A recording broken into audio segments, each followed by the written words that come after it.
please welcome Michael Abrash to the stage.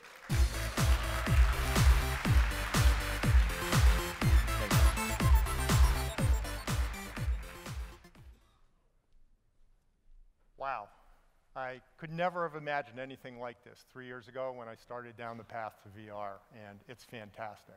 I'm super excited to be talking to you today, so let's dive in and talk about VR, the future, and you. I think we've all had the experience of walking out of a great science fiction movie or finishing a great science fiction book and thinking, why can't real life be like that? So here's an interesting question. What is it that science fiction has that real life doesn't have? To me, it's the sense that the future hinges in important ways on individual actions. Isn't that what we all want? To matter, to make our mark on the world, and to change the future for the better? Consider the three novels that I think of as the touchstones of VR and AR: Snow Crash, Ready Player One, and Rainbow's End. Snow Crash is about the battle over Sumerian biolinguistic viruses, which basically means control of the entire world. Ready Player One is about the battle for control of Oasis, which basically means control of the entire world. And Rainbow's End is about the battle over you gotta believe me mind control, which basically means control of the entire world. And do I even need to mention the Matrix? Of course, none of us are going to wake up tomorrow and find ourselves stopping bullets in midair or kung-fuing with Agent Smith, but we, all of us in this room, are among the most fortunate people on Earth because we have the opportunity right now to change the future in a big way, an opportunity that not one person in 1,000 has in their lifetime. Each of us has been hardworking, smart, and lucky enough to have a front row seat as VR becomes real, and to be in a position to help make it real. And you are more critical to making that future happen than you might imagine. Consider John Carmack and the genesis of network 3D gaming. In 1994, John and I had dinner at this Thai restaurant in Bellevue. I knew John was going to offer me a job at id, and I knew I was going to turn it down, because I was doing important work on Windows NT at Microsoft. And John did indeed offer me that job.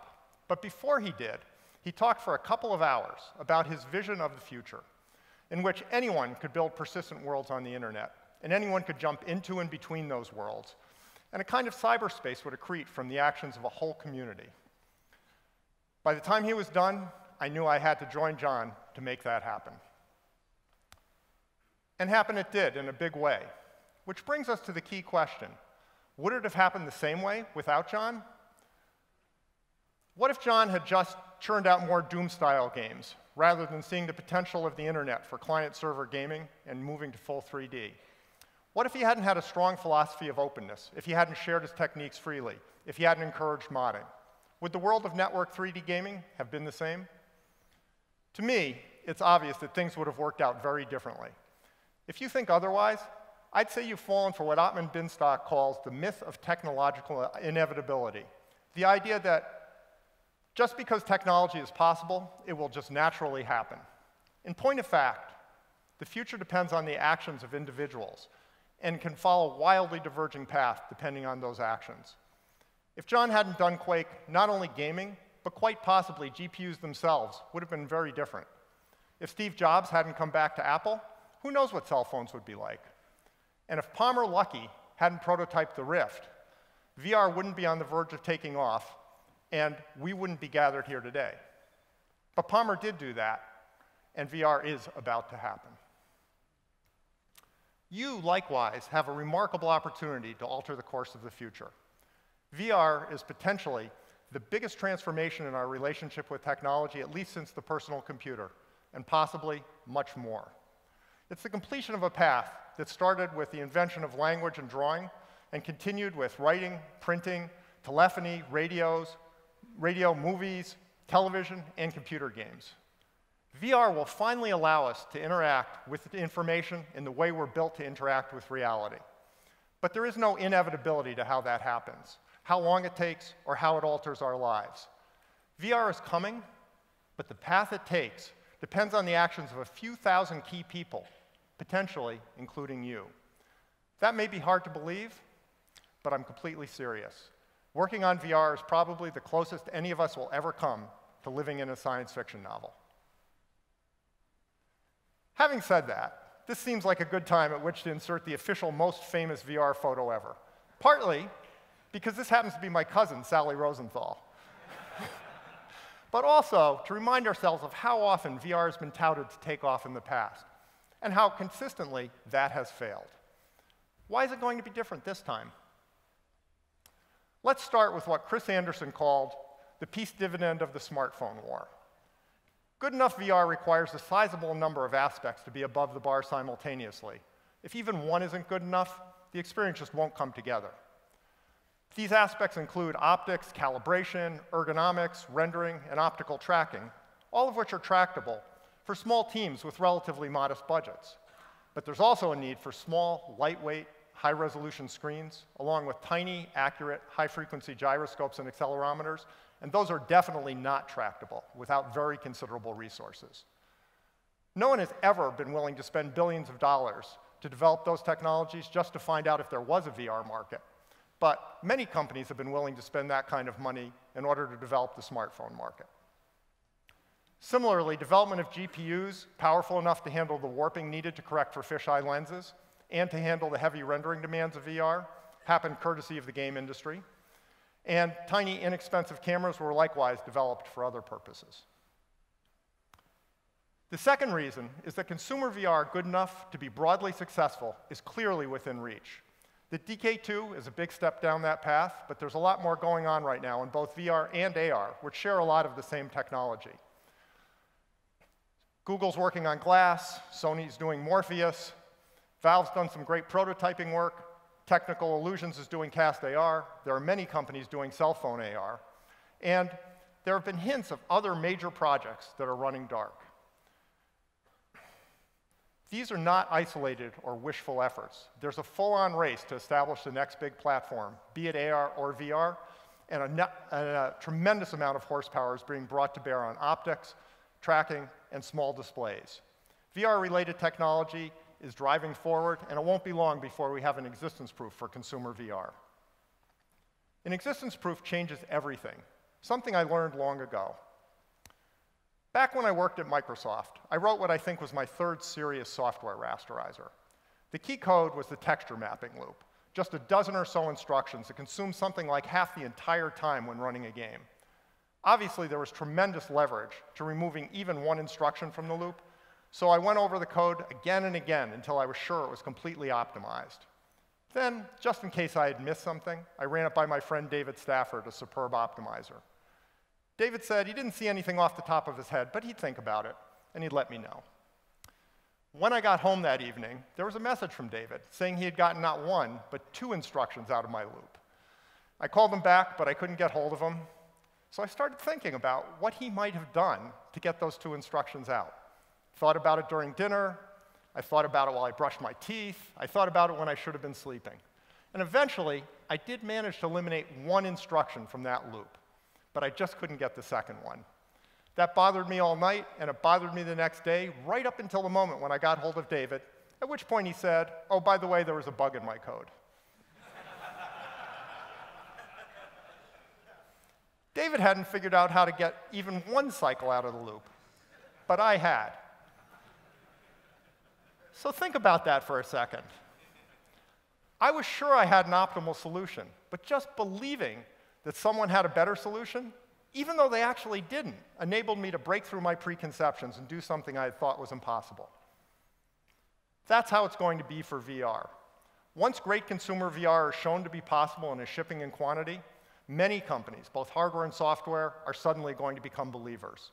Increased competition and investment in VR will result in more innovation and better VR experiences, which will lead to broader uptake, which will lead to more investment, resulting in a virtuous cycle, just as happened with smartphones. All it will take to kick this off is consumer VR hardware good enough to spur widespread adoption, and we're almost there.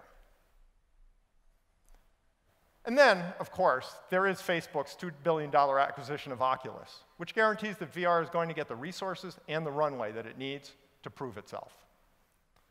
So VR will have plenty of time and resources, can leverage work done for cell phones and other industries, is right on the verge of being technically good enough, and will kick off a virtuous cycle once it starts to be successful. That answers the question of why VR can be successful this time around. but it doesn't answer the question of what it is about VR that's so compelling that it will be successful. There are many possible places to start that discussion, but I think the best place to begin is with my first meeting with Mark Zuckerberg. To jump right to the punchline, no pun intended, here's how I looked the next day. I should make it clear that while this is in fact how I looked after meeting Mark, Mark had nothing to do with causing this. What's interesting, though, is what did cause it. Here's what I reconstructed after the fact. I'd been waiting for the meeting in a conference room. About 10 minutes before the meeting, I got up, left the room, walked around for a bit, then headed back. The conference room's interior wall consisted of floor-to-ceiling relights like this, with a door at the end. Deep in thought, I walked toward the door, with the relights passing by on my right. Now, when I say deep in thought, I mean really deep in thought. I wasn't consciously paying any attention to where I was going. That doesn't mean I was wandering randomly, though. Without consciously thinking about it, I had handed navigation over to a simple processor, operating below the conscious level. The instructions for that processor were as follows. Keep walking until you come to the last rectangle on the right that has light coming through it. That will be the door, so turn right. Straightforward enough and pretty much foolproof. Unless someone had shut the door since I had left, which they had. I walked headfirst into that last relight and bounced, producing a sound a lot like a 180-pound person walking into a glass panel, which mercifully was capable of withstanding a 3-mile-per-hour impact. I think they heard me out on the 101.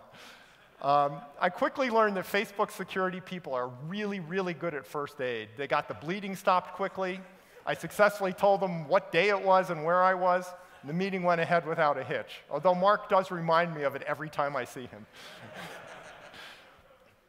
So that's a story I can tell for the rest of my life anytime I need to embarrass myself.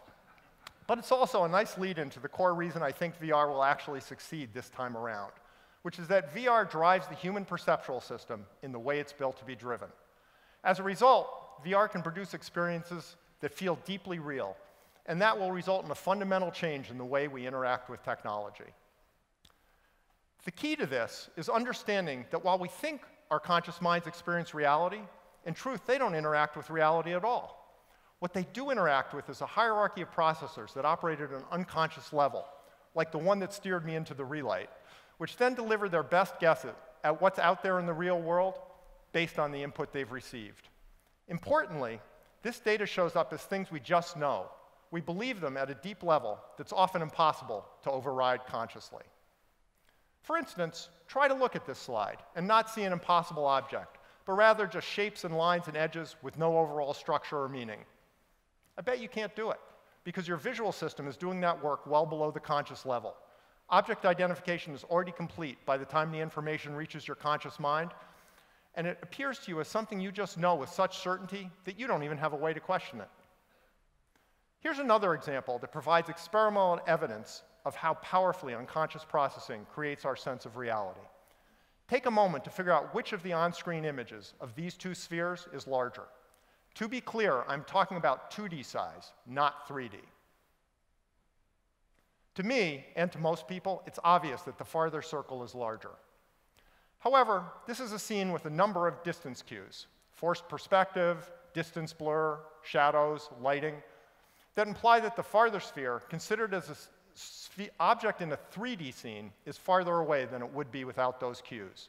The farther away it is, the larger its 3D size must be relative to its size on the screen. The brain factors those cues into your perception of size long before the images reach your consciousness. In fact, as you can see here, the two 2D circles are exactly the same size. The surprising finding here is that fMRI studies show that the farther sphere has a larger projection on the visual cortex. That is to say, even in the brain's lowest level model of the image on the retina, the visual system's representation of the farther sphere is already larger than that of the closer one, long before it reaches conscious control. The visual system integrates all of the data available to it and alters the relative sizes, and that is the reality that we experience.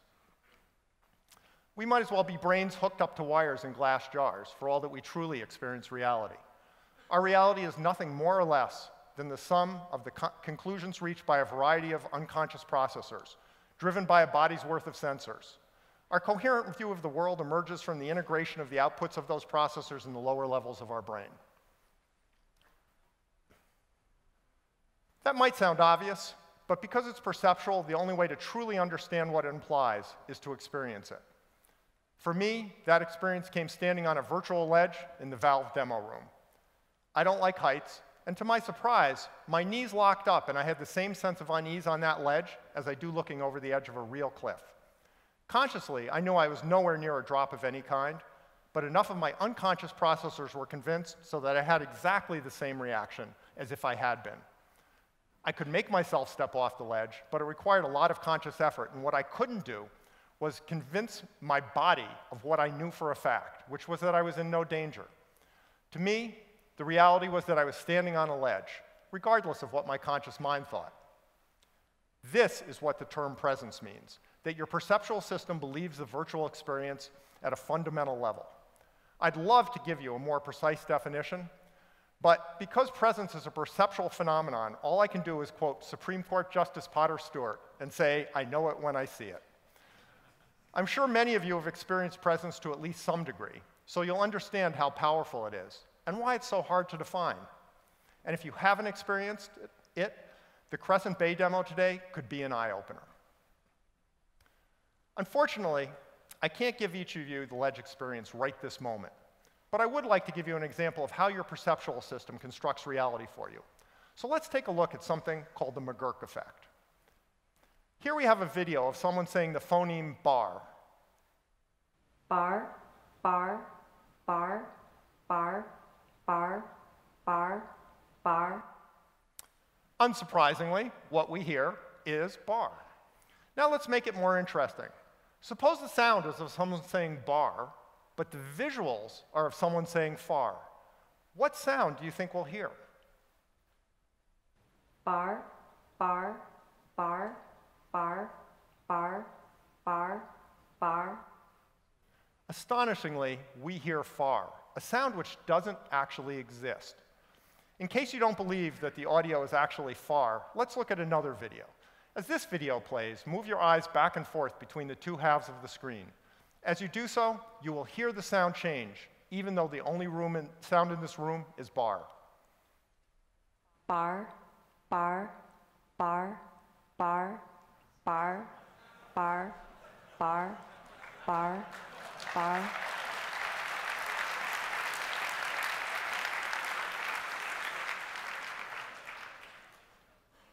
It's impossible to make the case that we're experiencing reality with the Mcgurk effect, because the sound we hear simply isn't present.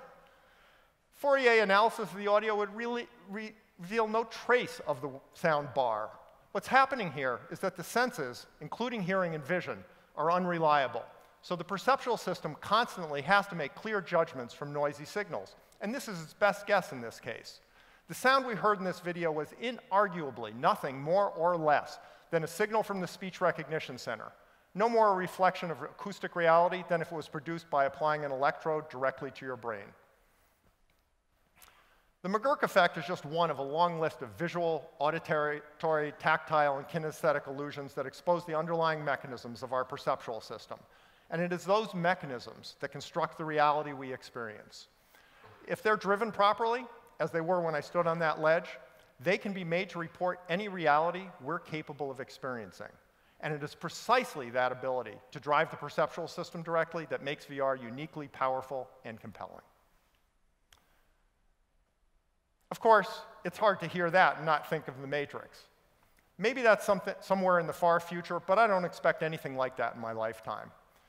We don't have anything close to the understanding, let alone the technology, that would be required to make that work.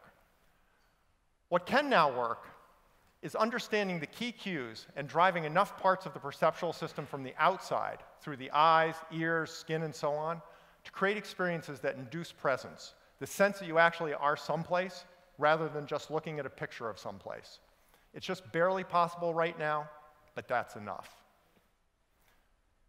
Using VR to drive the perceptual system directly is far more revolutionary than it seems.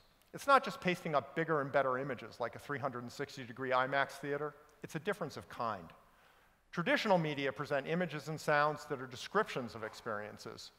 Done properly, VR presents experiences directly, in the way that our bodies have evolved to accept information.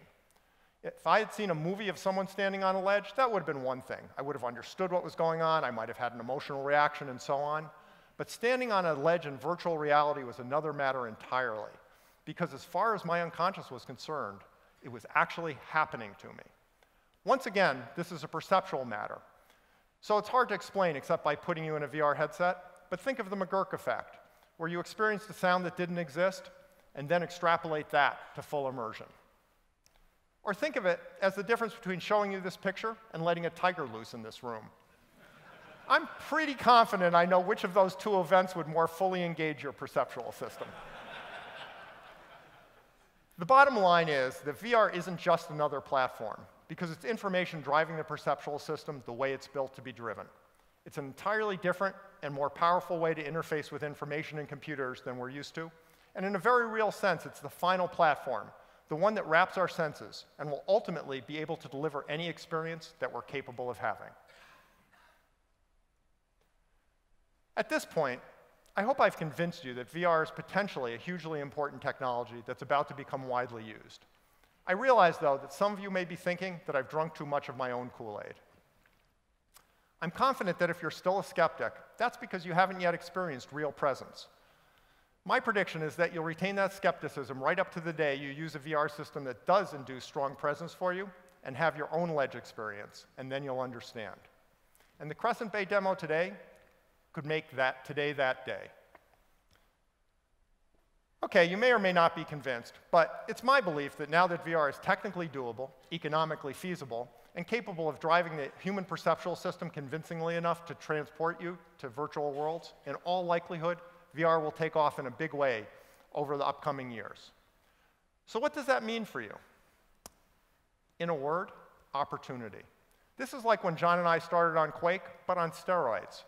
Pretty much everything still needs to be figured out. The killer app for VR hasn't been created yet. You could be the one to come up with it and start the next great genre.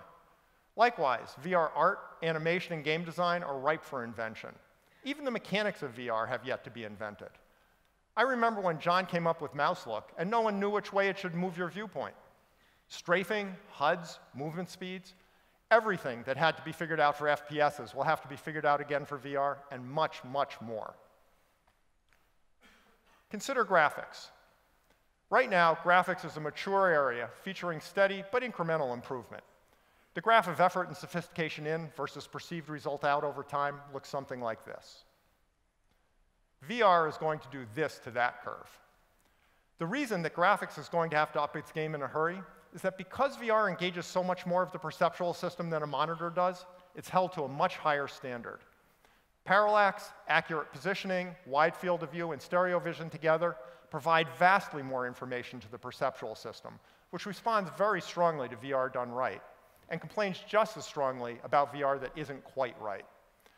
And the trick is that right now, no one knows what it is that will make VR graphics great, and many of the tried and true rules of screen graphics no longer apply in VR. For example, aliasing is much worse in VR because the aliasing mismatches between the two eyes introduce stereo disparity, which is far more apparent and disturbing than mere jaggies on a screen. This is particularly noticeable with specular highlights. Similarly, faceting is much easier to see, so geometric detail becomes more important. All the more so because tricks used to fake geometric detail often look laughably wrong. Texture maps sometimes work, but sometimes look like painted plywood, and bump map surfaces simply don't look right.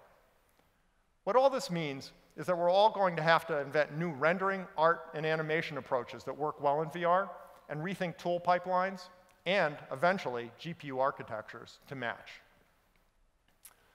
Graphics is also going to have to up its game because VR's rendering demands are considerable. In order to avoid blur, great VR requires strobe pixel illumination, as Brendan mentioned. Then in order to completely eliminate flicker from strobing, it requires a 90 Hz frame rate in stereo, effectively about 6 times the rendering rate of current games. What's more, as I'll discuss shortly, those demands ramp up enormously over time. I can summarize VR graphics in 4 words: a lot more everything. We're going to need higher quality graphics, we're going to need more graphics, and we're going to need faster graphics. Hardware and software throughout the pipeline will have to change massively, causing a reevaluation of the techniques that have been worked out so carefully over the last 30 years. For a while, graphics will be the Wild West again, as a slew of experiments get run to figure out the new graphics sweet spots for the VR world. That shouldn't be surprising. It's what happens every time there's a major hardware shift. Many years ago, John noted that when the hardware platform changes, it opens up new opportunities for software, things that were simply not possible before.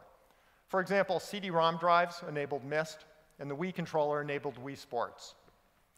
With VR, we're about to make one of those hardware changes in a big way, and we're all going to have a crazy, exciting time over the next few years figuring out what's now possible thanks to the Rift. And it's not going to stop there. Consider how technology enabled the evolution of first-person shooters over time. Fast enough CPUs enabled Wolfenstein 3D. Faster CPUs and peer-to-peer networking enabled Doom. Still faster CPUs and the internet enabled Quake. And ever more powerful GPUs enabled Quake 2 and its successors. VR is going to be like that. Given the right combination of hardware and software, every aspect of VR will improve hugely over time. Of course, the VR platform isn't going to advance on its own. Someone has to make that happen. That someone is Oculus Research. We're putting together a broad mix of researchers, engineers, and programmers to form the first complete, well-funded VR research team in close to 20 years. We have the full backing of Oculus and Facebook for doing the deep, long-term work needed to make VR as good as it can be. Our mission is to keep advancing the VR platform so that you can develop new, great VR experiences on top of it. And we're fully aware that VR is more than just Oculus. We'll be publishing our findings and working with university researchers so the whole VR community can grow and move forward.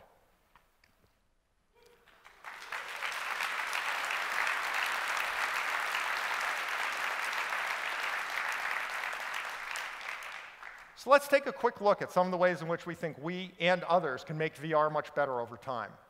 Bear in mind, though, that this is research, so that there are no guarantees. Improving visual quality is the obvious place to start. The Rift DK2's resolution is about a megapixel per eye, spread over a field of view of 100 degrees, which means that the pixel density is very low indeed. Less, in fact, than the original Quake running on a monitor at 320 by 200 resolution. To get the same pixel density per degree as a modern desktop monitor, you'd need more than 50 times as many pixels, something on the order of 8K by 8K per eye. Achieving retinal resolution would require somewhere in the neighborhood of 16K by 16K. And that's with a 100-degree field of view. The full dynamic field of view of the human eye is on the order of 200 by 150 degrees, taking us to something like 32K by 24K resolution per eye. That means that eye tracking will almost certainly be a part of the future of VR. We wouldn't actually draw anything close to 32K by 24K pixels. We take advantage of the steep drop in resolution away from the fovea, the tiny high-resolution area of the retina, to render only as much resolution as the eye can detect. But, of course, we need to know where the fovea is pointed every frame, which means we'll need to integrate eye tracking with new display, optics, GPU, and rendering technology in order to make a truly great VR visual experience possible. We'll also be looking at depth of field. In order to explain this, let me define a couple of terms. The word vergence refers to how the eyes cross to provide stereo vision. The closer the object of interest, the more cross the eyes need to be. Accommodation, on the other hand, refers to how the lens of the eye deforms to allow you to focus at different distances. Most existing head-mounted displays support stereo images that allow for correct vergence, but all head-mounted displays that I'm aware of support only one focal depth for all objects in a scene, usually placing everything at near infinite focal depth. Immersion in a scene in which all objects are accommodated at infinity is not perceptually ideal, because the accommodation and vergence reflexes are linked. The lack of proper depth of field can cause discomfort, can prevent stereo fusion, and may make VR feel subtly less real. There are several possible ways in which this might be addressed, but one thing they all have in common is that they require new hardware and significant changes to the rendering model. Once the visuals are good enough, many other areas take on new importance in VR, including tracking, audio propagation and spatialization, input, user experience, haptics, and perceptual psychology. I wish I had time today to talk about the tremendous potential for all those areas in VR. But one particularly exciting area is scene capture and reconstruction. VR is going to need a great deal of realistic content, and the most promising base for that is deconstructing and reconstructing the real world. Over time, this will evolve to incorporate dynamic elements such as weather, lighting, scraps of paper blowing in the wind, cars, and, of course, people. That brings us to what I think will be the core of VR. Once we have virtual places to be in, we'll want to see ourselves and others in that space. Sensors that can capture the interpersonal cues humans key off of, head pose, eye movement, facial expression, hand gesture, body posture and movement, and then map them onto avatars in real time, will enable social interaction in these virtual spaces. Bell Labs used to talk about enabling any two people on the face of the earth to communicate, a powerful vision that has pretty much come true.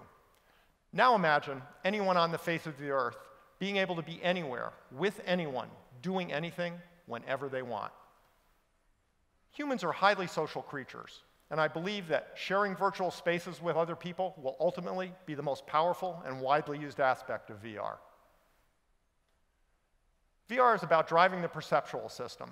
The more of it, the better, so eventually it will involve all the senses: audio, tactile, balance, kinesthetic, maybe even smell and taste.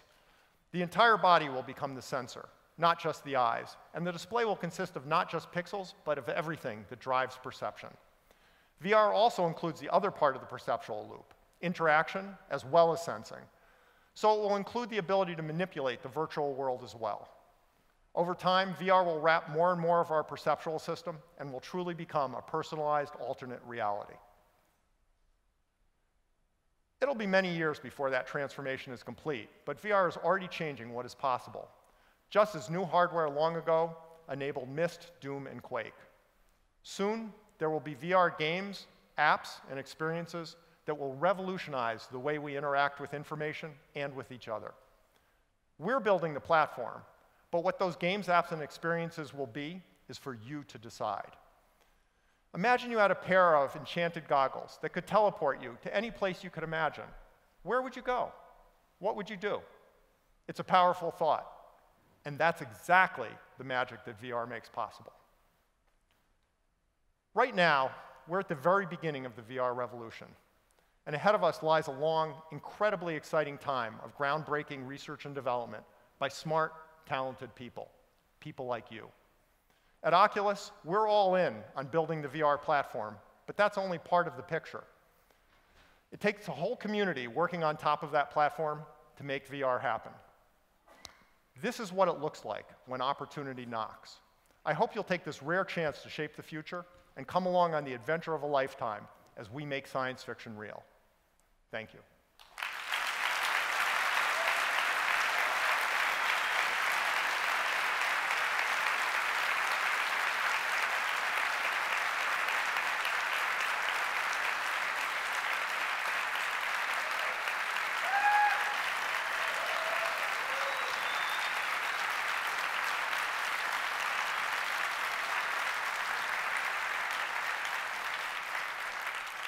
So let me just say that the energy in this room around VR is unbelievable. I never thought I would have a day like this, so it's fantastic. So to get back to the real world, be back here around 11:30 for John Carmack's talk.